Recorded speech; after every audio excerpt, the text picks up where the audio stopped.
Well, it is an honor to welcome all of you to the ceremonial office of the Vice President of the United States. I want to, in particular, thank the two colleagues of mine in the United States Senate who have been extraordinary leaders on so many issues, and in particular were very instrumental on the occasion that brings us here today, which is DACA and this anniversary of DACA. They have been tireless in their fight in the United States Senate and in the United States Congress. So I want to thank Senator Durbin, Senator Menendez in particular, for your leadership and your friendship on this issue and so many others.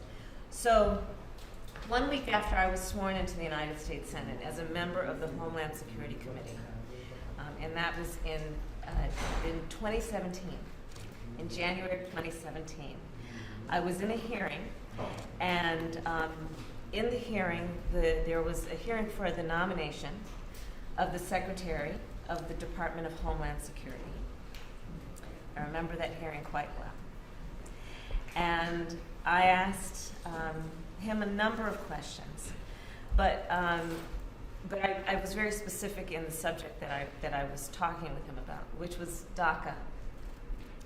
And as you know, the Committee on Homeland Security has a range of areas that it is responsible for overseeing, but I was particularly interested in how this nominee thought of the role of our government on the issue of DACA.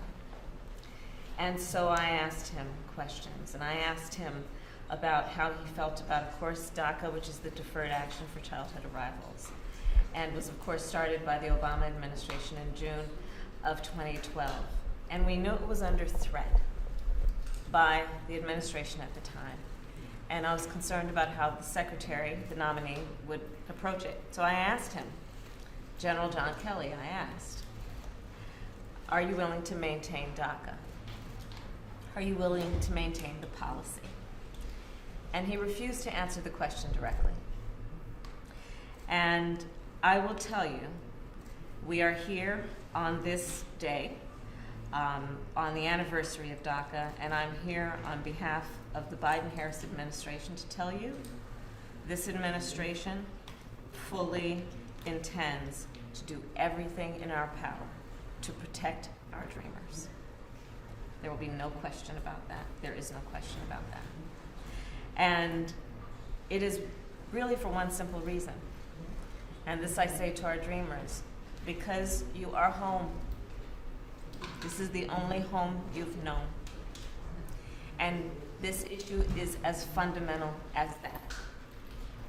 And so on this day, I want to thank all of you for also doing the work that you've been doing to work with members of Congress. We have two of the greatest leaders from Congress here. But it's been the work of working as a coalition with members of Congress to clear a pathway to citizenship. And it has been a pathway to citizenship for our dreamers, for our farm workers, for individuals with temporary protected status. Even with DACA in place, we know that dreamers live in a constant state of fear about their status and about their future. And it is critically important that we provide a pathway to citizenship to give people a sense of certainty and a sense of security. The House of Representatives, of course, has passed the American Dream and Promise Act and the Farm Workforce Modernization Act. We are calling on the Senate to do the same, and these two have been two of the greatest leaders in that regard. I know that this morning, Chairman Durbin and the Senate Judiciary Committee held a hearing on the American Dream and Promise Act, and tomorrow talks will continue with a bipartisan group of senators. In addition, Chairman Menendez has been leading the way on the U.S. Citizenship Act. And again, I want to thank you both for your leadership, because it has not been easy to do what you have been doing for years in this fight. Over the years, I have met with so many who are students, who are determined to serve our communities, farm workers who work hard every day feeding our communities, and highlighted by the incredible courage and hard work they did during the course of this pandemic.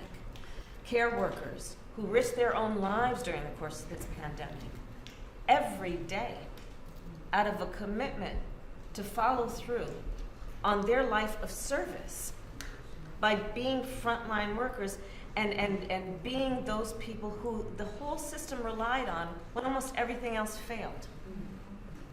So the immigrants that we are talking about are making incredible contributions to our nation, and dare I say, as we all know history, this is a nation that was founded by immigrants. So in this regard, there's not much that is new, except perhaps some people's perspective about what should happen at this moment in our history versus what has happened in the past. But it is time for us to correct course. It is time for us to renew our embrace of the traditions and the history of America and create a pathway for citizenship.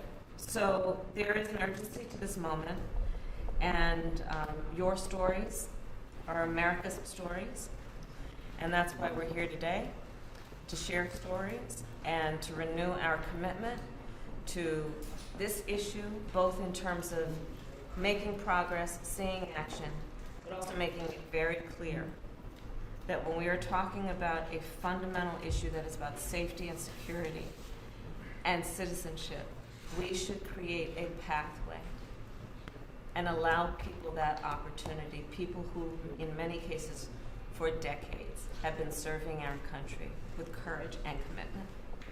So with that, I thank you all for being here, and I'm looking forward to our discussion. Thank you.